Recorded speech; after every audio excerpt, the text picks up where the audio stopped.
Welcome to the Homeschool Together podcast.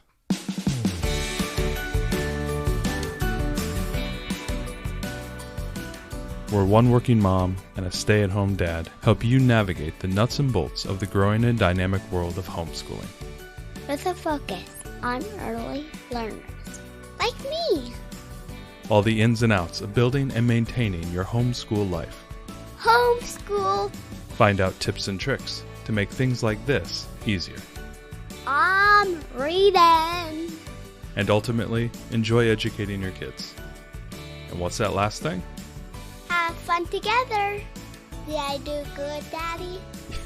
Yeah, you did, sweetie. Good job. Hello and welcome to Homeschool Together. Thanks so much for joining us. We're going to be completing our third in our series of scheduling routines. We started initially with the day, and then we went on to the week. And this episode today, we're going to be talking about the yearly scheduling and how you can organize routines and schedule your entire year and different methods that people are using. But before we begin, if you could head down below and hop over to iTunes, leave us a review. We really appreciate it. That would be really great. And also head on over to our YouTube page. We're going to be having a lot more things down over there. Yeah, we're working on some things. Yeah, this Booza Skunk Works is in action. Yeah, we want to leverage. We read a ton. Yeah, and so we are going to start talking more about books on YouTube and Instagram. We're in the middle right now of a 31 days of Halloween books. We're gonna. I think we might do Christmas. We're going to be starting to talk more about what we're reading. It's one of those things that we do so much of and we don't really think about it, and we love getting book recommendations, and so we figure you all will like getting book recommendations too. So well, and also on our YouTube channel we do the every few weeks. If you're not following us on YouTube, if you're not following us on Instagram, do that as well. But if you're not following us on YouTube, we're doing our every 2 weeks or so, we're doing an episode, kind of a live vlog on our journey around the world, where we've combined the Build Your Library and Torchlight K curriculums, where they go around the world. And Ariel's we've done some episodes on that, and she pieced the two together like Legos and built this really wonderful program that we've been doing. And we've done North America, South America, and we're cruising through Europe right now. Yeah, we are. And even if you're not planning on doing those two curriculum, if you just want to do like a unit study on Germany or something like that, check out the channel, because we're talking about our favorite books and movies and recipes and things for that country. So I think it's applicable even if you're just going to do a one-off unit study. Absolutely, absolutely. So today we're going to be talking about scheduling for the year. How do you think about that? What are the different methods? Right, we're not locked in. We don't have to, unless there's some sort of state requirement, we don't have to do a specific schedule.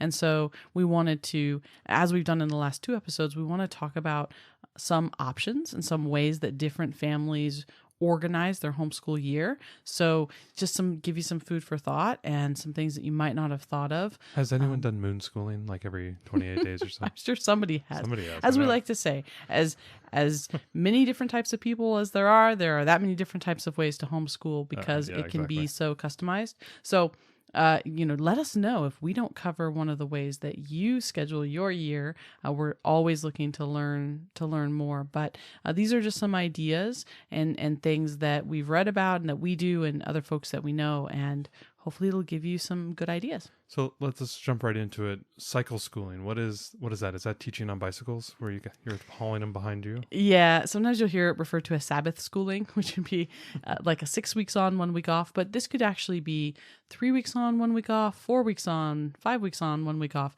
The whole thing is that you are, rather than taking like a specific summer break, you're going in these smaller blocks. So these work really well if you want to do unit studies and your units are 4 or 5 weeks long, and then you have a week off. One of the nice things about it is there's always a break right around the corner. You can kind of push hard. It's kind of like when you're learning to run a 5K and you do interval running. So you run, and then you walk, and you run, walk until you can finally build the stamina.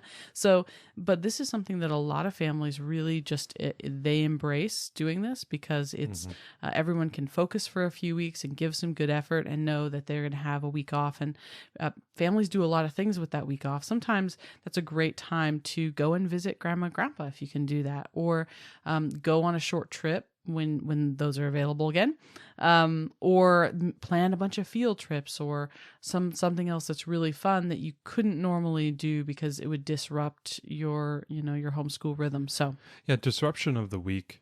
I feel that same pressure. So this is a great idea where you can say, okay, all those mini disruptions that you might be planning to try to sneak in throughout the week.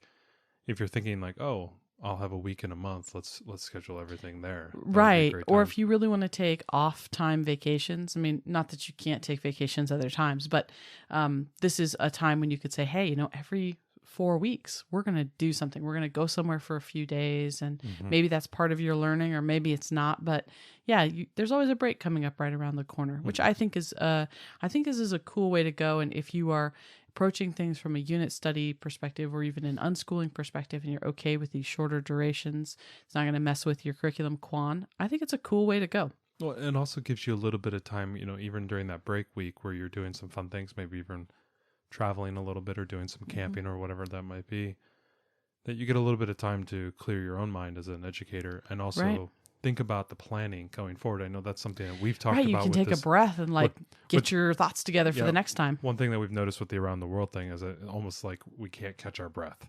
Like every week, my gosh, we're on to another country, right? Right. We're getting close here. When Thanksgiving comes, we're going to be transitioning and stopping our Around the World to start doing a winter holidays around the world mini unit study from Build Your Library for the month of December, because we know December's crazy, and I'm not even going to try to do our normal stuff. But it will give us some breathing space. But it's going to give us some breathing space. So I understand that concept of a break. Now, this being said, this doesn't mean that, I guess I want to caveat with all of these different options that we're going to talk about today. It's not like it has to be this way all the time. No. You may find families that do 6 weeks on and 1 week off, but they still go lighter or take some extra time off in the summer, or they still take 3 weeks for Christmas, or it doesn't, again, nothing is rigid. But this may be like the general routine that these families follow. I don't want anyone to think like, oh, well, if I do the 6 weeks on, 1 week off, that means I don't get a summer break. Well, not necessarily, depending on the requirements of your state and how many days you have to instruct and what you've gotten done. Maybe you still do a partial summer break, or, it's, I guess nothing is an all or nothing rigid system, because we're homeschoolers and we get to do what we want. Unless somebody at a state level has told you otherwise, depending on your state, you got a lot of flexibility. And in that 1 week, as you mentioned, that 1 week could be, alternative learning where you're out going into the nature and you're getting right. You could still maybe schooling. Count that. I mean, if maybe it's a field trip that you're going on and there's some educational component that you could wrangle in and still count it for your state. Yeah, there's lots of options. I just don't want anyone to think like, oh, if I choose this way, this means I don't get a summer break, or I don't get right. Nothing is all or nothing. Yeah. Speaking of the regulatory chains, what about traditional schooling? Right. So this is, I think, like kind of that everybody kind of aligns to anyway. This is the most common one, I think. And I think it's because this is a place that a lot of people start, which is they will start more or less when the school year starts in the fall. That's going to be a August to September-y type start. Well, for us, it's after the beet harvest, when the kids are done. And they got some more free time. She laughs. Yes, since we live in the burbs. So there's some pros and cons with this. I mean, one of the reasons that you could go with this is you can take advantage of all of the momentum and excitement of going back to school that the public school kids have. So, for us, for example, we have kids in our neighborhood that were off during the summer, and then they got all excited to go back to school. Yeah, right. And maybe you want your kid too to be like, oh yeah, I'm starting my new school thing too. And that's exciting. For our daughter, it was our parent partnership. So she got excited. Oh, I'm going to get to do this too. So, if you want to align with friends or family that happen to be doing traditional schooling, then maybe you want to start and stop with them. Maybe you want to take breaks at the same times that they do. That's just depending on your own situation. Usually those folks won't take off-season vacations as often, but you certainly can, as long as you're meeting your minimum days of instruction. If you follow your state's school district calendar exactly, then you won't be able to take an off-season vacation, because usually they do, like for our state, it's 180 days of instruction, and there's 180 days in the school year. Yeah. So if we followed it rigidly, then we couldn't. But a lot of folks more or less start their new curriculum in September and more or less finish in May, June.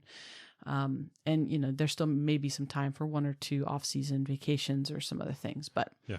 just know that if you hold rigidly to it, that's one advantage of homeschooling that you won't get to do. Well, and for some people who are in regulatory frameworks that might require a little bit more oversight, or a little bit more of like a documentation or an end of the year report, or a yearly plan on what you're educating, working towards the traditional schedule can be helpful in that matter. Absolutely. Yeah. I think, it's all the back to school sales, all that stuff, although you can still definitely take advantage of all of that stuff without having to follow the traditional school calendar. I feel like there's kind of this societal force of this is a reset in the fall, because all the public school kids go back to school. And even though we're not bound to that schedule, you do feel yourself falling into it. And when you look out on homeschooling forums and things, that's the time of year that everybody's getting started. One of the other things that you'll encounter... Also, book deals, curriculum sales, things of that nature. Right. Yeah. There's going to be lots of sales on stuff, but you'll also find a lack of used books at that time. Yeah, exactly. So if you are wanting to really leverage used books, you might find that to be troublesome. You might also find that if you are doing a popular curriculum and you're using the library, that those books might not be as available. One of the advantages we had when we did a Torchlight Pre-K, which was very popular in our area, we did it off by like 2 months. And from the start of the school year, and we found that we never had issues getting books from the library. But had we have done it like lockstep with the regular fall start, we would have had big issues with that. Exactly. Yeah. We have a friend that's doing the Build Your Library, and we've had to lend her some books. Right, because she started right in the fall. Even though we're doing the same program, we started it months and months back. February or March of this yeah, year, so we didn't have the same issue.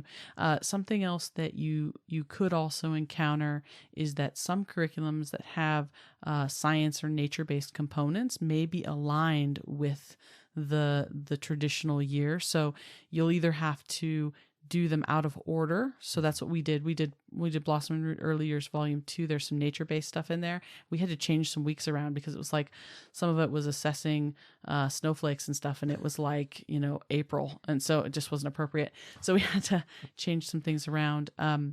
Like this year we're doing Blossom and Root K Nature, and it does go with the seasons. And so we're starting it right now because, it'll more or less align with the seasons.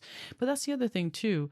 Even though that aligns with the seasons, we're going to start it here in mid-October instead of early September. And that's okay. A lot of the curriculums have a little bit of grace. You don't necessarily need to start them right on September 1st to be mostly in the ballpark. Mm-hmm. They're usually not super rigid, but you'll find some of them will have like holiday themed things that come up, and it's meant to align with the traditional school year. So just be aware if you're not going to run on the traditional calendar, check through your curriculum and make sure you don't need to switch anything.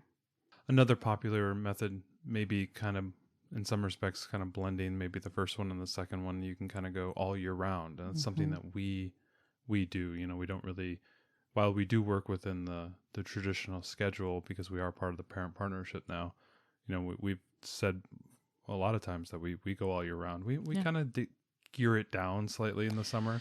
Right. There's different definitions of all year round. And so if you're going to do all year round schooling, you could do year round with no specific summer break. Yeah. And just like us, we didn't have a specific time when we said this is summer.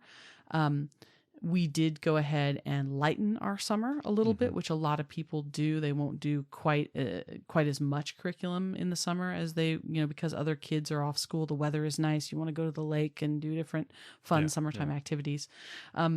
Some folks go year round, but then the summer they do something completely different. This is a time when they will do unit studies or unschooling. Or experiment on exactly. new things. Yeah. Experiment with new curriculum offerings. If you're not sure what curriculum to choose for the fall, summer could be a great time to download the first week sample of several curriculums you can get on their the creators' websites, and do a week of it and see what you think. Right? It can be a time to play. If you go year round, that's kind of the thing is one thing that I like about year-round schooling is that it doesn't, I guess I don't feel the stress. Like every week we have to keep on pace because I know that we have more time than is allotted. Most curriculums are going to be 34 to 36 weeks long. You know, and we're going to we typically school about 46 weeks or so of the year, I would say, because we do take off for holidays and stuff. So, you know, we're somewhere in there. And so I always feel like, gosh, there's buffer. We have buffer time. Yeah, we have plenty of buffer time. And, you know, especially if we're actually, you know, slightly ahead for her age group. I mean, we're finishing our kinder curriculums now, and she's essentially starting kindergarten. So not only do we have that yearly buffer, we've been working a little bit ahead of pace. Well, we've been working at our child's pace. And which is turning out to be more of like she's like midway kindergarten, first grade. And so again, that has built in even more buffer for us to have fun. And kind of the funny thing is our around the world journey won't end until the start of her first grade year. So we'll actually be doing this for a long time. Yeah, we made the decision to extend it a bit. I think one of the things too about year round is it takes you out of the confines of like, I have to start this curriculum in September and I have to finish it in June, right? For us, we go at the right pace for our kid. And then when she's ready to move on, we just pick up the next one and move on. We're just finishing All About Reading level 1, All About Reading level 2, sitting on the shelf right here. I bought it. We're ready to go. When she's ready, when you're ready, we'll just move on. Neither do we feel the pressure to complete something in a year. And conversely, we don't feel like if she got through it faster than expected, like, oh, well, we're just going to wait. We only have 3 or 4 weeks left and we're just going to wait. We'll pick it back up again in the fall. We don't. No, we just pick up the next thing and just keep going. Right. We just keep rolling with it at whatever her level is. We avoid having like a summer slump issue because we do continue to learn through the summer, and it helps. We don't have like a fall. Everybody's got to get back into it. That period of time that I always remember as a public schooler growing up, where it was really hard to get back into your routine in the fall because you had been just like watching TV all summer. And so, or that was just me. No, that was me too. Yeah. You know, we just had been lounging and doing nada the entire summer. And now we have to get up. And while our kids have had to start getting up a little bit earlier because we do go to the parent partnership now, and our little one goes to preschool a couple of days a week. Really, as far as learning, we haven't had to like get back into the groove. We never left the groove. We've always done morning basket. We are continuing to do morning basket. It makes it kind of nice because we don't have any pushback from our kids because it's not like, I don't want to do that now. Well, it's, you know, in some respects, and I've told you this a lot of times, it's a fish and water thing, right? Or it's like, you know, how's the water today? Is like, what's water? You know, for her, it's just a normal day, right? She doesn't know anything different. Yeah, we joke about we're coming close to should we get rid of the crib? Should we get a toddler bed? I'm like, well, if she doesn't know the toddler bed exists, she'll stay in the crib until she's 12. She won't be able to get out. If she doesn't know she can't get out. I love that you think that. Well, we're like 2 or 3 months away from needing to get rid of that. I know. But if the kid doesn't know it's possible, they don't know it's possible. I mean, at some point, they'll realize that probably that their public school friends are not doing school in the summer. But, you know, we're doing such a unique thing already that they kind of already feel like, well, I don't know, they're not doing my thing. We do our thing. You know, I can already see that difference. But you know, even in the summer, even in this respect, when we go all year round, it's not a lot of time. Like I do my morning basket. The kids aren't, you know, knocking on the door at 9:30 in the morning. So it's like I can get my morning basket done. I can read a few books, and then her sister has to take a nap. If somebody knocks on the door and says, "Hey, we'll be out by 3:00," I'll send her out. Right. It's not even that big of a deal. It doesn't take that much away from her. Well, right. And I think that's one of the things I really like about it too, because we have that extra time. Yeah. That if there's a fun day, if grandma wants to take them to the zoo on a day, I don't lose sleep over it. We just go, oh, we're not homeschooling that day. Now, and I know a lot of folks, you know, would not lose sleep over it, but some would think like, well, but that's one of my days. I don't have that many days. And for us, year round just really gives us this freedom to feel like, yeah, we can, hey, if there's a good deal on some plane tickets, when that's a thing again, God willing, we're going to just take advantage of it and go in the middle of the school year, and we're not going to care. Our parent partnership doesn't have those kind of rules about absences. So it's fine. We can be gone. So we can take advantage of taking a break whenever we want it. Exactly. And that be that a day or a few days or a week or 2 weeks, because we know we have that extra time. I mean, eventually your slack will run out. You can't just do that for the whole year. So at some point all your extra buffer will be gone, but Yeah, you can't abuse it. Exactly. Otherwise, Doogie Howser is just a normal guy, and so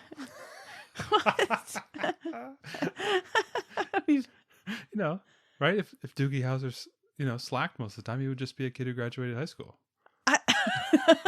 Right? I don't know. No, that was a swing and a miss there. Yeah, I think it's a swing and a miss.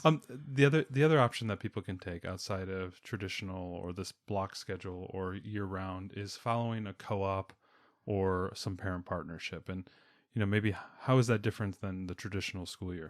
So parent partnerships, if they're public school aligned like ours is, they're going to run with a traditional school year. But even our parent partnership started later than it did, actually. That's true. Our parent we were partnership surprised it was like almost 2 to 3 weeks later. Right, our parent partnership does. Yeah, it started a little bit later because we had time. We had to meet with our teacher advisor to work out what we're going to do for learning and stuff this year. So yeah, there was some extra stuff. But and let everybody know we have a podcast coming up later this year where we're going to maybe go through our first we'll recap our first semester. We'll let you guys know what it was like. And we've been pretty happy so far. But yeah, so you would maybe you have a co-op and it runs on an alternate. Maybe it's got 3 trimesters for the whole year. Yeah, I mean, whatever it is, you may want to align your family with that so that kind of sets the pace of when you start new curriculum. Or if you have an outdoor co-op and you guys don't meet in the winter, you meet only in the summers, right? Who knows? Moving out from co-ops, if you don't have that kind of structured tether like we do kind of to that public school system, our co-op, our parent partnership is a public school in its technical sense. Right. It doesn't look or feel like a public school. There's too many parents on campus, first of all. There's a kid walking around in a giant dragon costume to class. It's a very different. It's going to be a fun podcast to talk about. Yeah, first week of school was the dragon kid. We'll talk. We'll have some laughs about that one. Yeah, it's it's an alternative school. It's so talking a little bit more abstract. There are some families that have extracurriculars that they are very important. Like, for example, you may sail the Caribbean on your 40-foot yacht, and I wink and nod to my friend. You may spend your summers in the Caribbean on a sailboat, right? Or you could be van schooling, or you could be doing.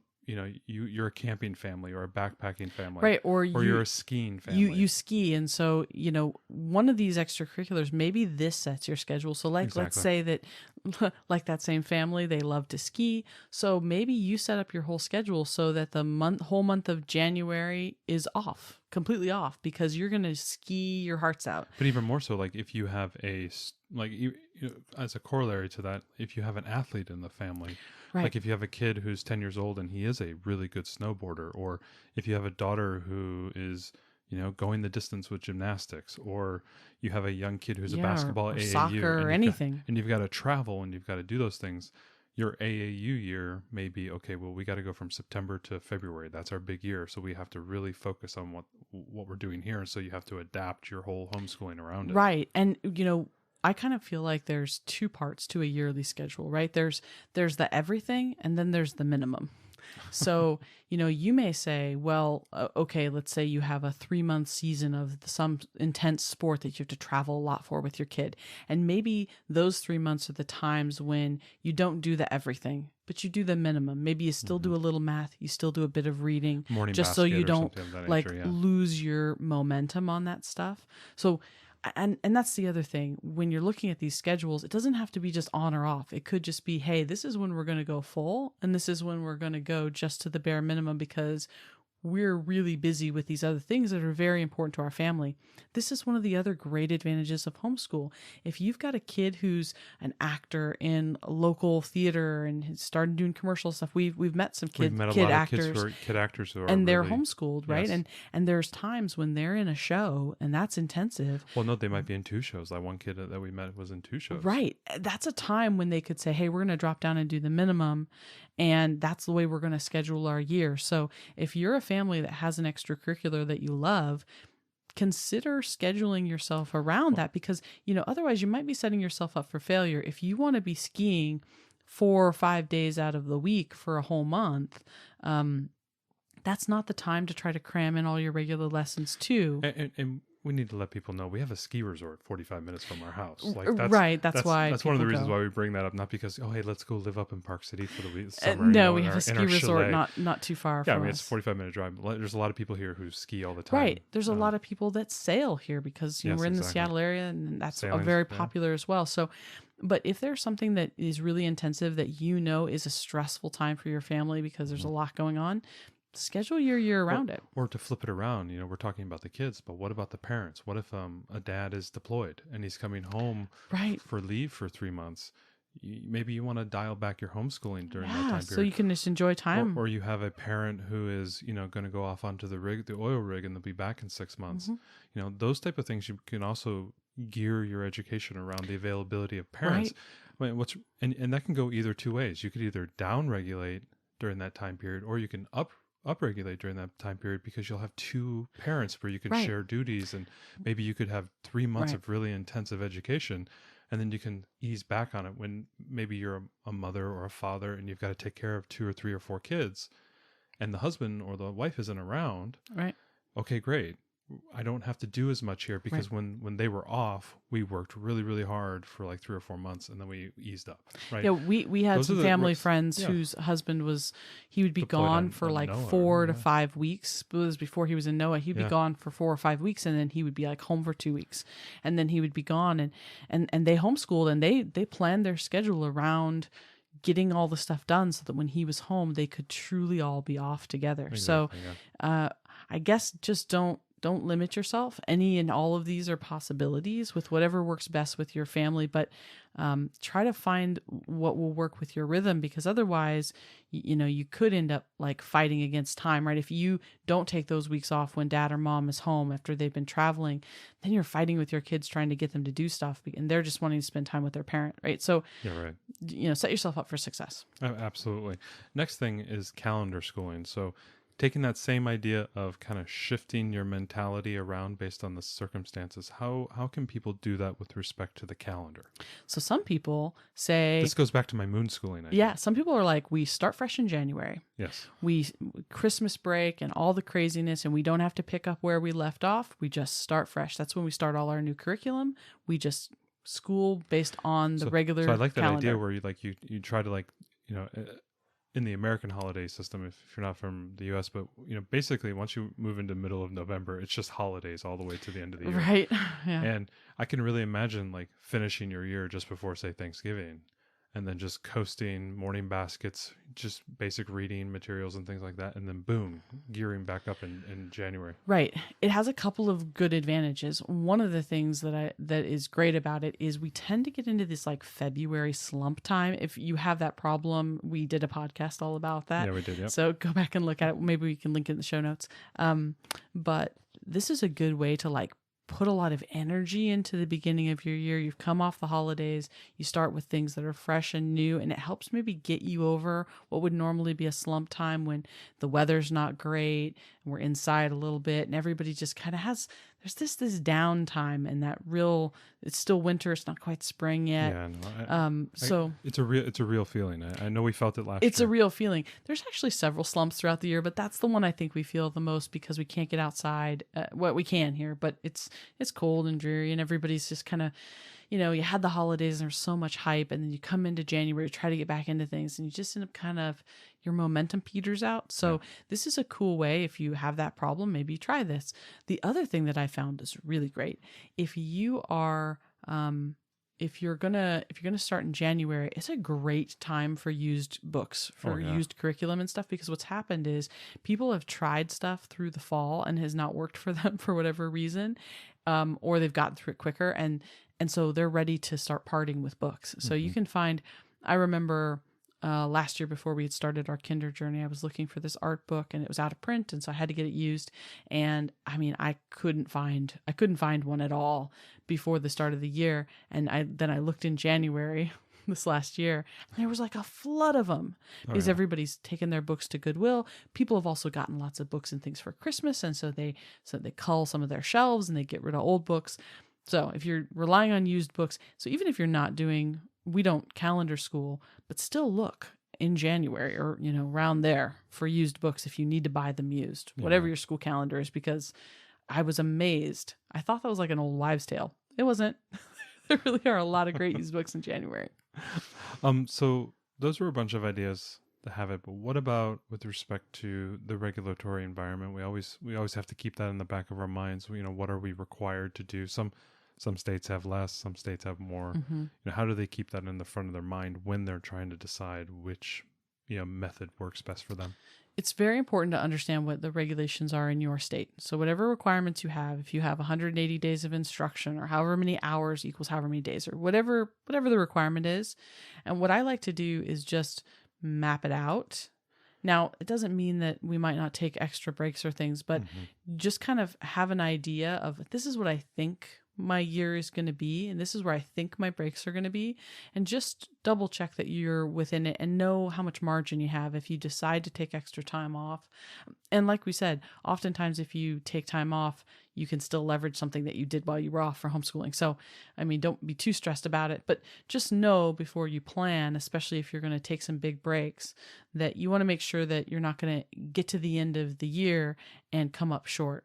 You also want to make sure that different states clock where your year starts and ends at different points. So, make sure that whatever you're doing is going to align with your state. We would hate for you to get to the end of your year and have a problem. So, well, yeah, especially if you're choosing something that's a little atypical, like, calendar schooling where you're starting in January, you want to just make sure that if you have to do a plan, that your plan takes into account what you're finishing from the previous year and what you're starting. Yeah, from the like year. when does your state audit? Are they saying, "Oh, we want you to have done 180 days of instruction between August 1st and June 1st"? Is that where they're measuring, or is it within a calendar year? Or it just depends what your state does. But be aware of it before you plan what you're going to do for the year, so that you don't come up short.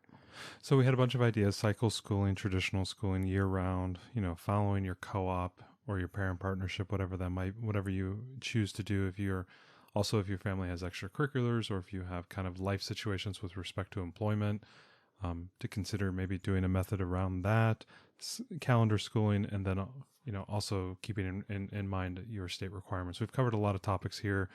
This is the third episode in our scheduling routine series, the day, the week, and this is now the year. Hopefully these gave you some really good ideas. If you have a method that you are doing or have been doing and that hasn't been covered here, feel free to hop over to our Facebook page, and we'd love to hear what you're doing so that maybe you can share that with others. The whole point of this is to kind of help others with different ideas that might be able to implement into their homeschool life. For us, we kind of piece and nibble on a bunch of these. Well, yeah, as you notice, it's no hard and fast rule, right? Exactly. And so, and like with everything, we're navigating a path through, an ice field, that's unique to us. And, you have to pick and choose what things work. You adapt, you change, you move around. I like this idea of discovery, and then just the more ideas that are out there, the more ideas that or you see that other people are doing, can help you when you get into one of those sticky situations. So that's what I like about sharing these type of ideas, is that, oh, hey, you know what? I remember that podcast that Matt and Ariel did about calendar schooling. I think I want to give that a try this year. Try to, use these ideas, see if you can change things up and tweak things, and hopefully they work out for the better for everybody.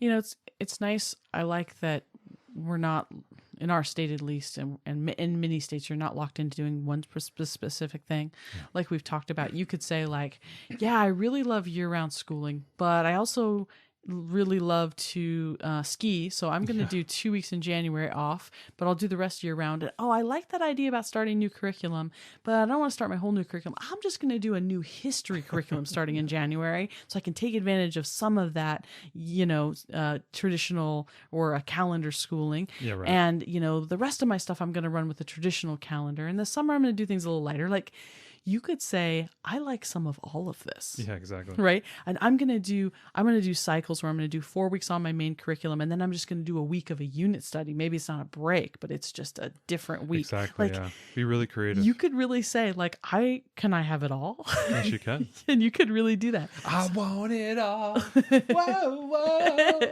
I want it all. I want it now. So yeah, take these ideas, mix, mash, like Play-Doh, make a new color with them. You can do a little bit of everything if that's what strikes your fancy. These are just some ideas to, give you some things to think about. Now let's end it the way we always end it, something that we're into. 2 words: hamster runs on YouTube. It's hamster escape, really. Well, yeah, it is more of a hamster escape. I come in from working the other day, and the girls are glued to the TV with you, and they're cheering like they're watching a sports game, right? Yeah. They're just like, go, no, not that way, no, go this way. They're all screaming at the TV with you, and I'm like, what is going on? And then I come and I see, and it's a hamster running through a Super Mario level. Yep. That's been made in cardboard. It wasn't just 1 level; it was 8 levels. Okay. I don't get this. You're going to have to explain this because I don't get this. I don't get it either, but 250 million views on these videos, I think, says opposite. But anyway, Ariel, we're in the wrong game. We need to be doing homeschool mazes or homeschool escapes where we have our children in learning mazes and we have cameras over them. This could... You as the objective viewer of the insane video that we were watching, describe it to the people. So somebody has put way too many hours into making... Guesstimate the cardboard budget alone. I mean, I have no idea. Hundreds of dollars per episode. Well, or just like a month of Amazon. Yeah. So they've taken a lot of cardboard and they have made different levels with different like puzzles that the hamster needs to solve. Like, it's got to zigzag through here and it's got to push this thing. It's got to climb up and under things. So on the surface level, you think, this sounds kind of stupid, and why are we talking about it on a homeschool podcast? And I thought the same thing. I was like, why are you wasting their time doing this? And then I realized that there's definitely an educational component to this in the construction of these elaborate mazes. And our daughter is already thinking about all the things she could make out of cardboard. She's always wanting to make things. She's always wanting to make new doll houses and rocket ships and just other things. This is like a master class in how to do stuff in cardboard. And all the puzzles and stuff that they have to solve and seeing how they made these different puzzles is all totally STEMmy. But it's also kind of stupid. But it's also, but it's fun also because they get to see the animal trying to solve those problems, and they get to cheer them on, and it's very entertaining. It's very colorful. The music's really nice. There's no annoying narrator or anything like this. No, it's all totally wholesome. It is. I'm going with it from a STEM standpoint that it's really cool for them to be able to see what could be created for this little creature to run through. You're trying to take the "Get Off My Lawn" Ariel. Put her on the rocking chair and say, "Hey, go sit over there, old lady." And I'm going to look at this. I'm not a grump. I'm going to look at this objectively. I'm not going to look at it and say, I just didn't want them to be like, I just don't get Minecraft until we learned, it's digital Legos. I totally get it. Right. So it's not just crappy graphics. It's actually digital Legos. So here's a hamster moving through a maze. I get it might be a little bit of a stretch, but I tell you what, it's between Katie's Classroom and Hamster Escape. They love watching it, but I think, it's puzzles. It goes back to puzzles. Yeah, puzzles. That's what I like about it. I think that's what they like about it too. Our girls both love puzzles. One thing, if you haven't been to your local Dollar Tree lately, get thee to Dollar Tree because it's a great place to stock up on kids' puzzles. I'm sorry, the $1.50 tree. What? Well, prices have going up. It's still $1. Well, it started... Okay. It's still $1. Especially around here. That's pretty crazy. They're still charging $1. Okay. They haven't changed it yet. It's still $1. So anyways, go to Dollar Tree. They have tons of kids' puzzles there. Our youngest has just started getting into working some puzzles with like 20 pieces, 24 pieces. Oh, the young one, yes. Yeah, and you can get these really cheap puzzles there. Yes, they're thin cardboard. No, they're not going to last.